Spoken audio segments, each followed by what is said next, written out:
I believe that self-love is very important. If you read my work, you know I'm always talking about loving oneself. I never trust anybody who tells me he or she loves me if the person doesn't love herself or himself. There's an African saying which is, be careful when a naked person offers you a shirt. I mean, if he had something, he'd cover himself first, right? So I like to look at self-love. It is very important that it comes from within, that you have a sense of yourself, so that when you walk into an office, you don't go alone. Bring your people with you. Bring everybody who has loved you with you. Say, Grandma, come on, let's go. Great-grandpa, you've been dead all this time. Come on, let's go. I have to go in here and have an interview. Come on, Auntie. Come on, my friends. Come, let's go. And when you walk in, people don't know what it is about you. They can't take their eyes off you. You may not be cute in the given sense. You may not be fashion model size in that particular sense. You may not be any of those things, but they can't take their eyes off you. And they say of you, in this incredible way, which I don't understand, they say, I don't know, but she has charisma. No, what you have is all those people around you.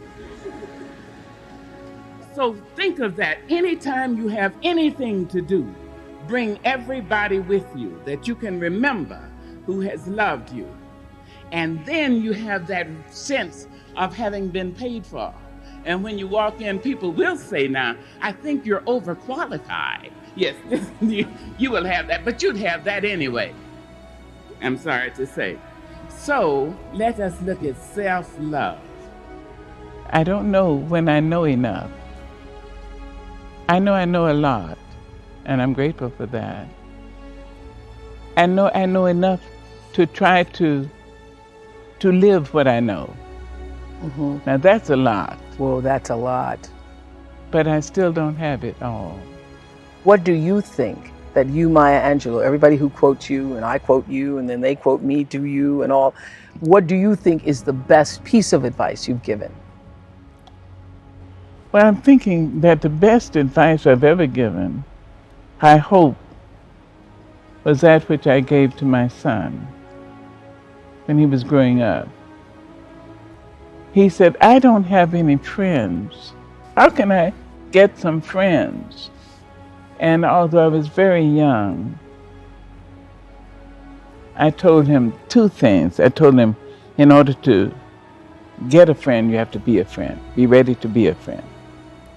And also I told him, there's a place in you that you must keep inviolate. You must keep it pristine, clean, so that nobody has the right to curse you or treat you badly. Nobody, no mother, father, no wife, no husband, nobody. Because that may be the place you go to when you meet God. You have to have a place that you say, stop it, back up. Not you here must you want not, no. No. Absolutely. And that's one I told you 25 years ago. Yes. Say no when it's no. Yeah. Say so. Back it up. Because that place has to remain clean and clear. And that has to be a place within yourself. Yes, ma'am. Yeah. That is the best advice. I know everybody who's watching is going to say, when people show you who they are, believe them. That's also very good. It is good now. Yeah. But nothing tops having the place inside yourself right. that nobody else Nobody has a the right to invade. No. Yes. And when the person comes with rude language to you, or invasive language to you, you have to be able to say, back up. Not me, you don't. Don't you know I'm a child of God? What is the best piece of advice you've ever gotten? So many good things. I know. Yeah. I guess the greatest advice is to forgive. I don't anoint it with anything. I just forgive it. But don't we forgive? I've tried to let people know on the show, as you have taught me over the years, that when you forgive somebody, doesn't mean you want to sit down and invite them to your Oh, table. no. No. Indeed not. I just mean I'm finished with you. You done. Go away. Yes. Yes, you go away. Now, I don't say go away and harm somebody else, but I do have to protect myself. I look like a ninny if I ask somebody else to protect me, and I'm not willing to protect myself. Einstein said no genius has ever used more than 18% of the brain. But today's geophysicists say no genius has ever used more than 10% of the brain. The majority of us mumble and get around with 5, 6, 7%. If we've been able to stay alive at all, alive and future thinking, alive and having enough courage to care for each other, enough courage to love, and know that we're probably 1% free. I mean, 1% of 60 million free of complaints. Imagine, who would we be? Who would we be if we were 1% of 600 million, 6 billion? What would happen? I tell you one thing, I think war would be laughed out of the room.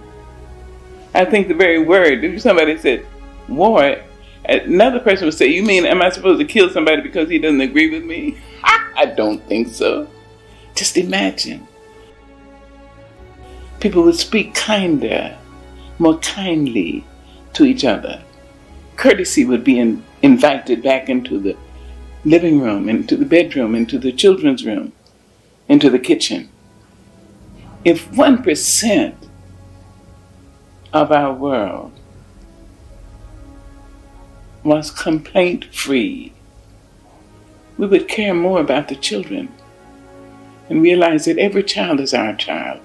The black one and the white one, the pretty one, the plain one, the Asian and the Muslim, the Japanese and the Jewish, everyone is our child. If we were just 1% free of complaint, imagine that we would stop blaming other people for our mistakes and hating them because they caused the mistake in our minds. Just imagine if we laughed more frequently, if we had the unmitigated courage to touch each other.